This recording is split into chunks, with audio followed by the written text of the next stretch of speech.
Okay, good morning and welcome to the online meeting with Alex Radford from legalservicesinspain.com. Good morning, Alex. Morning. Okay, we're here today. Let's just do a brief introduction with Alex. Alex Radford from down in Marbella, but covering the whole country with legalservicesspain.com. Just tell us about your brands briefly, Alex, and who you are. Yes, I'm an English solicitor and Spanish lawyer. My parents moved out to Spain in 1981, and I lived here until 1992, when I returned to the UK to university, spent a year at Spanish university, and then did some traveling, and I came back to Spain in 2003. And since 2003, we've been acting for clients buying, selling, and inheriting property in Spain and doing business in Spain, and also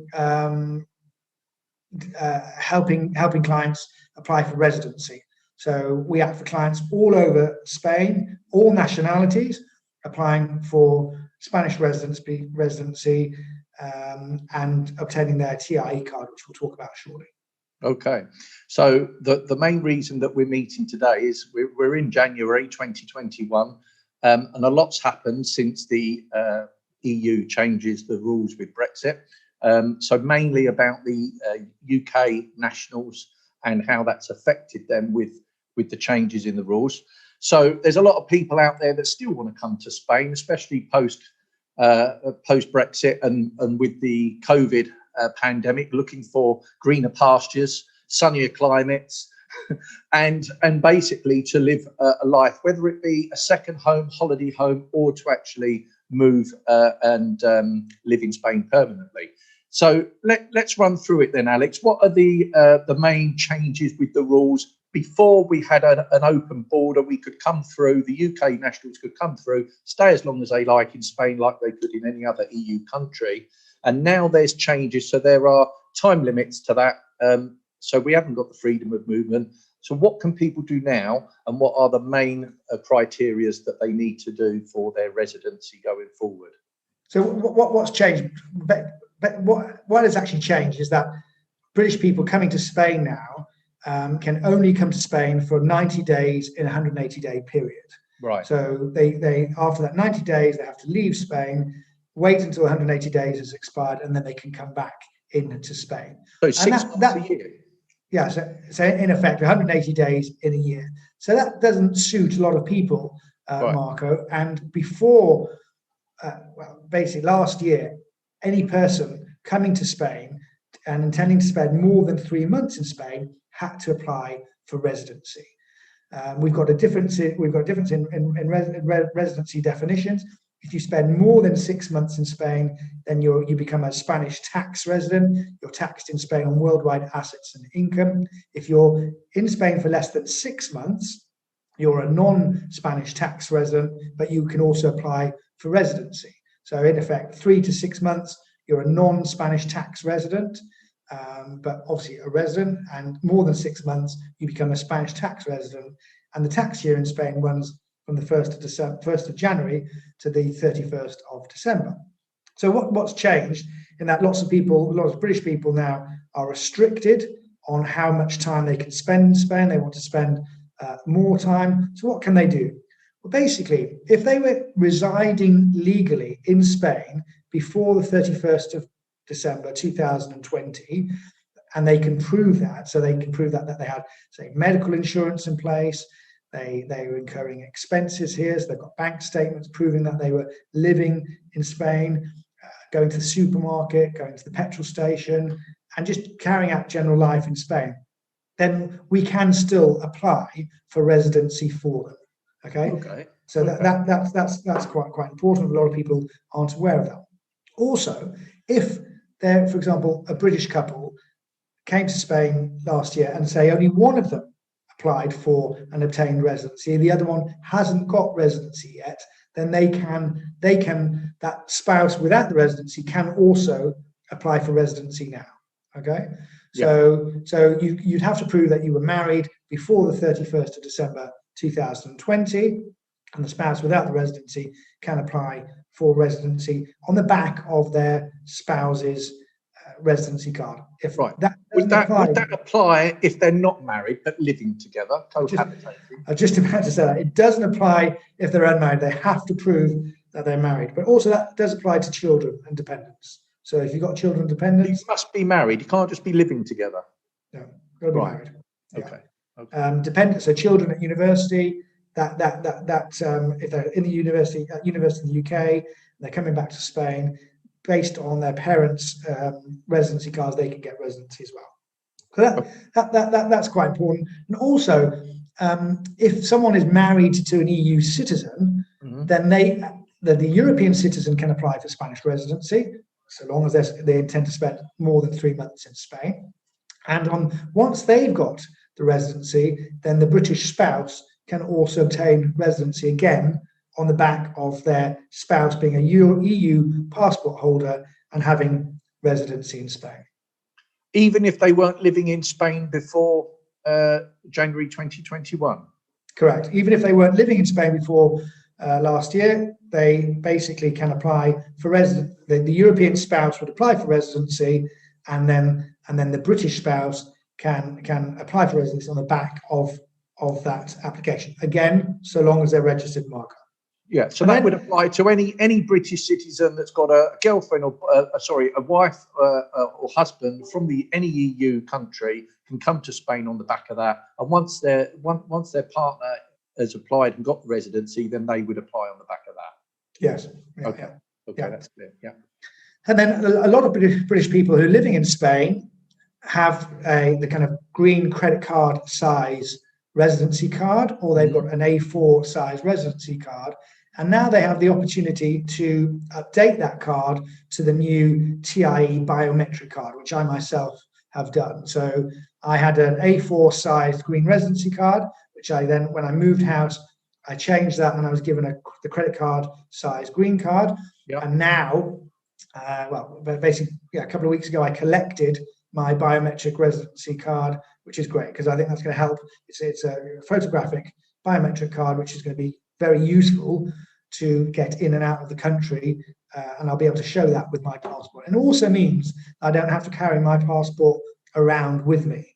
And not many British people do that, but there's an obligation if you get stopped by the police, you've got to be able to prove identify who you are. yourself. Yeah. Can I just ask you then, Alex? So that biometric TIE card, for those that didn't, because a lot of residents with the green card or the A4 paper were told it wasn't necessary to change. Now they're advised, is it advisable to do so? Because there was this rush, wasn't there? A lot of people rushing to get these TIE cards, but the advice was you don't need to rush, take your time. There, you can do it next year. That still applies, yeah. There's no doubt. That's right. That's right. So it's good advice to change your old green card or green A4 sized residency for the new TIE card, but it's not an obligation at the moment. Yeah, good idea to do it though. Gets it done and dusted out the way. Fair enough. So your company does that as a service, and it's quite straightforward, yeah, for anyone who's got the green card. Absolutely. Yeah. So basically, and what's new now? So that's really people that are here and have got spouses, European spouses, and those are the people who can get residency based on having a spouse, or having been here before the 31st of December 2020. How long must they have been here before? If they're just UK nationals but didn't apply for that residency for one reason or another before the end of the transition period, so they have to prove they were here, the bank statements and the bills. But how long for? But basically, Marco, they've got to prove that they intended to live here. So it wouldn't be sufficient for them to come in for a week's holiday at the end of December and then apply for residency. That probably wouldn't wash with the authorities. But we did act for clients. We acted for clients who came in on the 13th of December. We managed to get the NIE in place. We managed to get it registered on the Padron and submit the application before the end of the year. So you know there was an intention to live here, but there's no specific limit that each application is considered on its own merits and circumstances. So, for example, someone's had a house, they've already used it as a residence abode. They've got an address, but they weren't permanently living in Spain, but they intended to live in Spain, but maybe COVID interrupted their plans with going through that process, and they want to go through that process now. Your take on that process to prove that they intended to be a resident but didn't complete that application, and it still can be dealt with on those merits. But they had to be in Spain, Marco, before the 31st of December. Right. So those British people who were outside of Spain before the end of December and haven't submitted the application won't be able to apply. Right. You had to prove that you were residing in Spain legally before the end of the year, before the end of 2020. Okay. So we cannot apply on the last year's requirements for residency for someone who wasn't here before the end of the year. But if they were, but they for whatever reason they didn't actually get that application in, they can still. There's a bit of leeway for them to do it now. Yeah, so long as they can prove they were legally resident before the end of the year. Yeah. Okay. So as far as the new requirements are concerned, people coming to Spain now have various options, and these are basically the non-lucrative visa, or what we kind of commonly know as the golden visa. And the golden visa means that someone buys a property of more than 500,000 euros, or buys shares of €1 million, or invests in public debt of up to 2 million euros, and then they can apply for the golden visa. Or the non-lucrative visa, if your pockets aren't that deep and you can't stretch to those amounts, then in effect, so long as the main applicant has got in effect 27,000 euros in their bank account, and then for each dependent they need approximately 7,000 euros, they can apply for residency. Okay, the exact amounts and the process is on our legalservicesofspain.com website under the news section.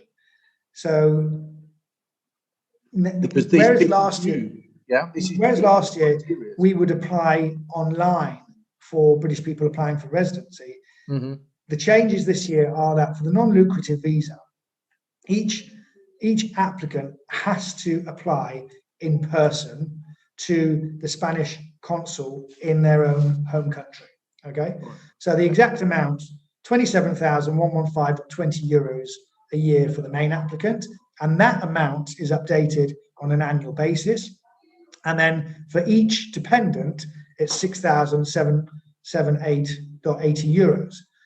So in effect, for a family of four, Marco, you're looking at that family having in the bank account 47,451 euros.60 in order then to apply for the non-lucrative visa. And that non-lucrative visa would allow them to come to Spain to reside only. They wouldn't be able to work in Spain using that visa. Okay, sorry, I'll just interject a second. Let's just say a family of four and the business is in UK, but they want to live in Spain, so they've got an income from their UK business, or it's an online worldwide business. So anyone with an income outside of Spain can come as long as it equates to 47-ish thousand euros. Yeah, exactly that. So 47,451 euros, yeah. So very interesting. So there's still an opportunity for people to, as long as that income can be proven. Does it need to be proven for a certain amount of time? In effect, when they submit the application, they have to prove that they've got that money in a bank account. Last year, for residency, we had to prove that the money was either in a UK bank account or a Spanish bank account. This year, because they're applying from their home country, they only have to have those funds in their own account. Although it also strengthens the application if, for example, they've got an NIE, which is Spanish tax number in place, so they've got Spanish bank account with money in there already.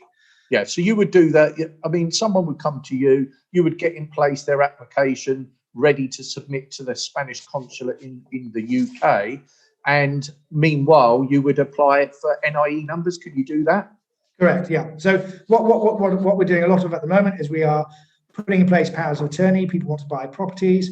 So we will put in a power of attorney that will allow us to act for them in Spain to buy the property. We can open a bank account for them and we can apply for their Spanish tax numbers. Without them being here? Sorry? Without them being here? Without them being here, yeah. Yeah, without them being in Spain, I mean. So correct, yeah. Basically, by digital format, that you can do the whole application and start the process for everything that they need, because they give you the power of attorney and you can do everything that they need without them being here to get them residency and everything legal ready to complete on a property and everything that they need to go with it. That's right. That's right. Yeah, perfect. So the non-lucrative visa is issued. So it's applied for individually at the consul the Spanish consulate in your home country. Submit the application. Again, we can assist for that. Typically, the approval is notified within 3 months, and then the applicant has to go in person to collect it. And then they come to. It's usually valid for 3 months and 15 days. And then stage 2 is that they travel to Spain, and they within 1 month of entering Spain, they then have to apply for their TIE card, which is their foreigner's identification card, which is the biometric card that I mentioned earlier. Yeah. So in effect, you get the visa from the Spanish consulate in your home country, you come to Spain, and then you apply for the TIE card. Perfect. Okay. And that applies if someone doesn't want to buy a property but can prove the 47,000 euros, just over, and come to live in Spain with a rental agreement to start with? Correct. Yeah. Correct. Just bear in mind, Marco, we mentioned the 47,000 euros because that's for a family of 4. Yes, okay? yes. So in effect, if it's a single applicant, then they've got to prove that they've got income to come and live in Spain. Obviously, they need medical insurance as well. Yeah. The individual applicant needs to prove 27,115.20 euros, and then each family member is 6,778 euros.80. Okay. Okay. So as long as those figures stack up, they've got to have that money in the bank account, in the UK bank account, to apply for the visa, and that money has to be reoccurring on a basis of income through a working contract or through dividends through a company. However it is, it has to be an income. It has to be an income, or it can also be savings. They can rely on savings. The Spanish consul want to see that they've got sufficient monies to live on in Spain. They also have to have medical insurance in place. Yeah. Medical insurance in place, which is fully comprehensive, and I'd recommend that they take out the Spanish health insurance in that respect. The visa is valid for 1 year, and then it's renewable for periods of 2 years.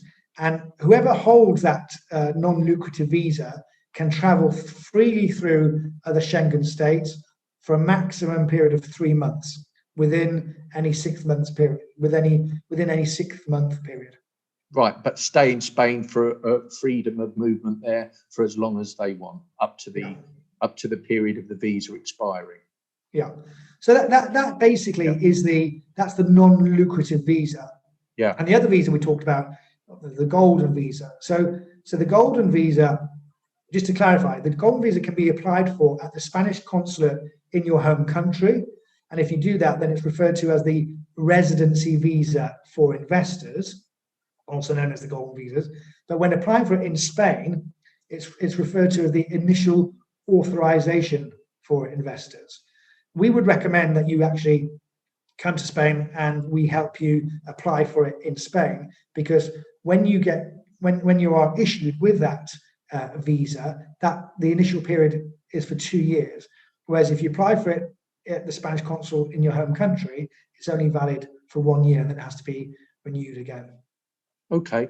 Just a question on that. If a business person is investing in Spain in a business, so wants to invest 500,000 in a business by share capital, that that can be done without purchasing any property or anything else. That can be done, and they get the visa on the back of that investment.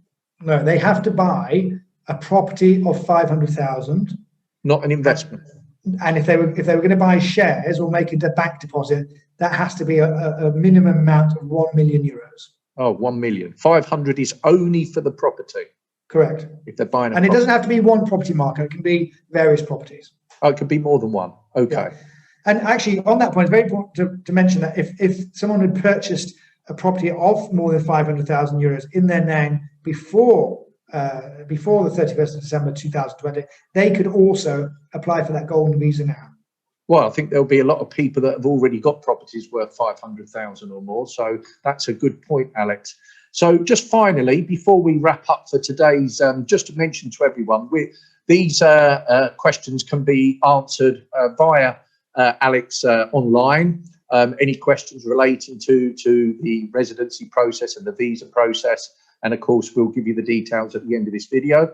But we're having these sessions quite regularly now, Alex, so we will continue to talk more about these. I'm sure there's going to be questions all the time, quite frequently, because each circumstances are different. So you're going to get a lot of calls and a lot of people wanting to talk to you about their individual circumstances. But one thing, if a person is already a business owner in Spain, i.e. a director of a company, an SL, do they have any rights to apply for a visa?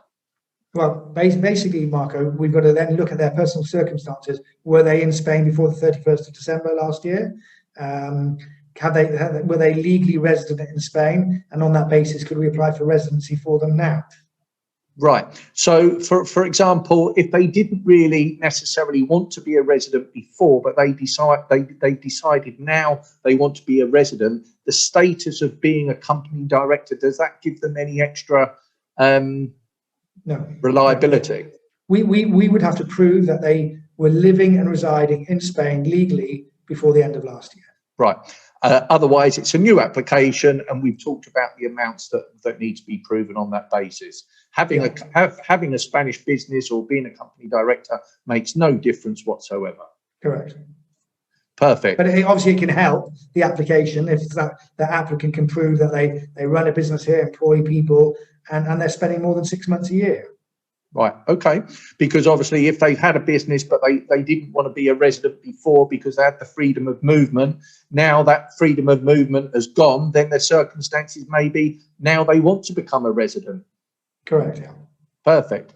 Okay. So there's a lot of things to consider with these new rules, Alex. So it's been very, very helpful, and I'm sure you're going to be answering a lot more questions on this. So just to remind everybody, Alex Radford, English solicitor and Spanish abogado, and covering the whole of Spain. So wherever you are, you can contact Alex. You've got Alex's website, legalservicesinspain.com, and then underneath that banner, the other subjects, your NIE number.com, yourspanishbill.com, getspanishResidency.com, and we're going to come back and talk to you fairly shortly in another video about inheriting Spanish assets. And that's got a web page as well, a landing page as well. So thanks for your time, Alex. And, well, keep safe. And we look forward to speaking to you again very soon. Thank you very much. Yeah. All the best. All the best to you too.